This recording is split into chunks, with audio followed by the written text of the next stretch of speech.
at DFRF Enterprises in Orlando, Florida, the headquarters, and we are privileged to have the founder and CEO, Daniel Filo, here today to make a special announcement. This is May the 6th, and yesterday we had a historical event for the company. Daniel, can you share with us what that was? Sure. Well, a few weeks ago, we start to announce that we are converting the company from private to public. And finally, we accomplished that. Yesterday was the day where we officially launched the company. We already start the process today of conversion for the members. So that's the great news. Official public company to benefit and to deliver everything that we promised a few weeks ago regarding this transition from private to public. That's wonderful. Can you maybe share with us, as a member, how will people receive notification about the conversion process and what actually happens? Starting today, we are sending by email and also mail a document. It's actually an authorization form where we are liquidating the balance on the account with the DFRF on the membership program and converting into options. And during the process that we are estimating to finish this month, and that's why we already choose the date on June 3rd, is the limited date, is the time frame for us, June the 3rd, to finalize the entire conversion. So we have a few weeks, and the members are going to receive by email and also by mail.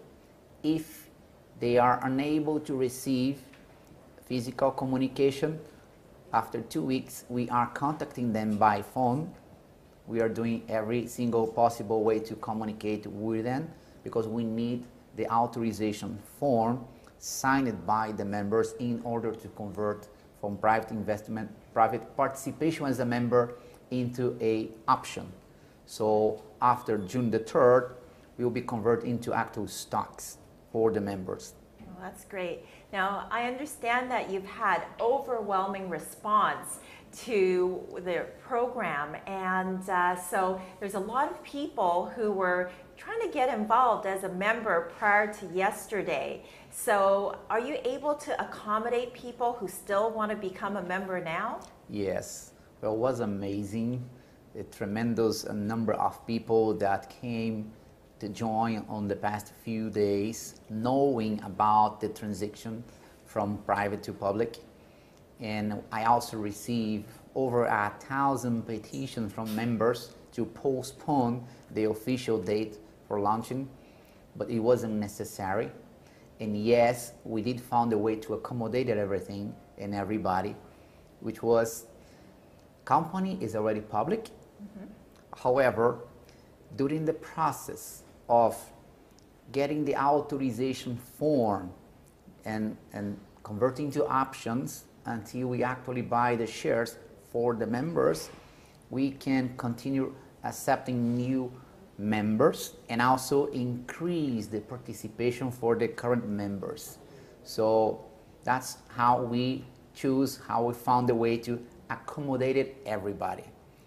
Company already launched public, but few more days working on the conversion process, so now we can accommodate everybody for a few more days. Well, I'm sure there's a lot of happy people hearing that news.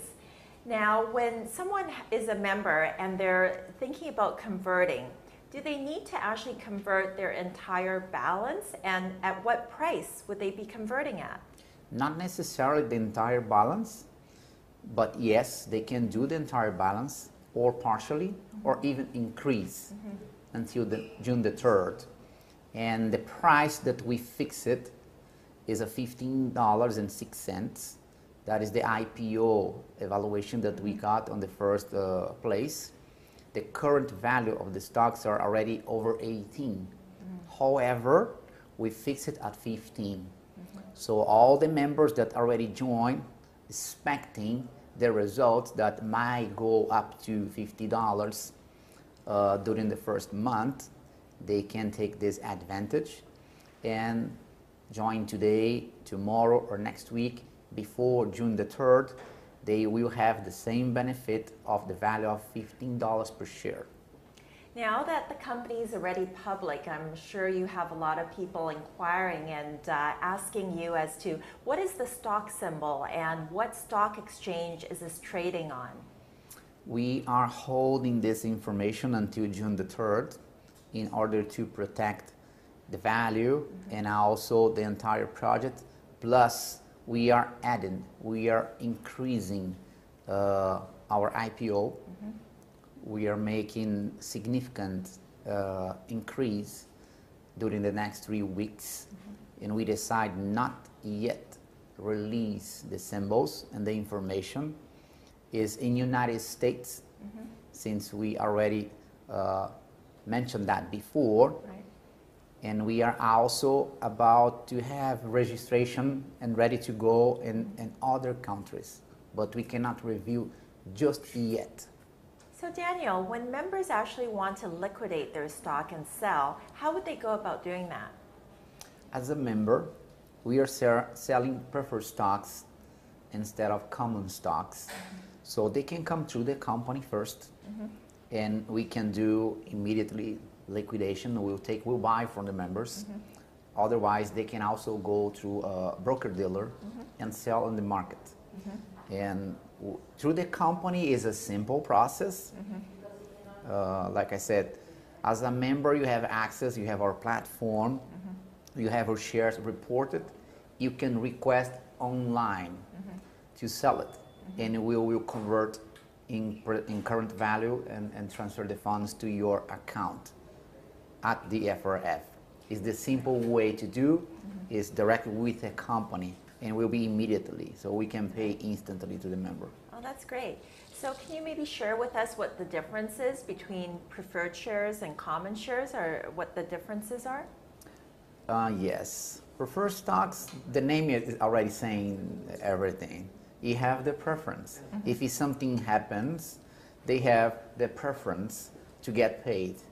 And we can also fix a term and rate on the preferred stocks. This is something we cannot do at the common stocks. Common stocks is whatever we have operating in course or left in an event of insolvency on the company. So the common stocks comes last. Now before, there were insurance policies that were given to the membership. Do these preferred shares still carry insurance? Only the preferred stocks, only the preferred shares will have the same benefits. Doesn't change anything. Will be insured only for members, because members are the only ones that will access the preferred shares. Great. And what other benefits? Are there still dividends to be received? They will get dividends. Same thing for the common stocks. However, like I said, for the preferred stocks, we can determine terms and rate differently from the common. But yes, we will get dividends as a member. And the dividends, it won't be different of what they are getting today. That's wonderful. Now, once they've liquidated their shares and they want to be able to access, there used to be debit cards for members. Is that the same process now? Same process, nothing will change. We are just adding more benefits. Now, I understand that there's a new platform though for the debit card. Yes, we do have. We had a certain level of difficulties on restrictions, limitations on withdrawing and purchasing for the original debit card we had, and we decide to replace. We search in the market for over 100 credit card processors to see if we can accommodate it under the necessity of all the members. We couldn't find one that is designed to our program, so finally we choose to purchase one. So now we have our own processing card company, so we can establish the limits, and we will keep this benefit to the members. As a member, you get the preferred shares, you get the insurance to guarantee to secure your principal and all the money that you earn and you leave in the platform converted into stocks, and you have the debit card also to access unlimited your funds that you have available in your account. So are you already able to start issuing debit cards at this point? We just did it. Really? Yes, yesterday we submit the first request for thousands of cards has already been printed as we speak now. Oh, I'm sure the members will be excited about that. Yes. Now, since you have your own platform, does that change for people who actually want to contribute or in the future buy stock? Would they be able to maybe use their credit cards to do that? Yes, this is another option that we are adding to our new platform. We are testing for a few weeks already. We will be able to accept the debit cards, credit cards, and ACH to purchase the stocks through our system. Wow, that's wonderful. So what if people are asking in terms of this platform as to where it's located or what institution is behind it? We cannot reveal the institution for security reason, but eventually we will share that information. Everything is operated here in U.S. territory, Right. so regulated by the U.S. securities. So we have nothing to be concerned about it. But for internal decision, we prefer not to share what financial institution is behind of the credit cards. So now as a public company, you will be doing the regular filings to the securities exchange. So essentially all of the assets of the company, the cash flow, the profits, that will all become public knowledge, will it not? That is correct. So people were searching on the past few weeks Yes. about DFRF symbol. They won't be able to find it because that's not the symbol. And we did that intentionally to protect and to secure. But very soon, everybody will see through the symbol, they will be able to search and identify all the numbers, the research, what we are doing, what we have, how much we are producing. All the numbers will become public. It's already public. So we are not sharing yet the symbol until we finalize the conversion process, June the 3rd. Well, I think this will be of great help because from what I understand, a lot of members are interested in what you have to offer. But of course, there's always a level of skepticism in terms of this just sounds too good to be true. So this will be a way that people can actually do their due diligence and actually find out true information about the company, is it not? You're correct. We have over 100,000 people already registered today.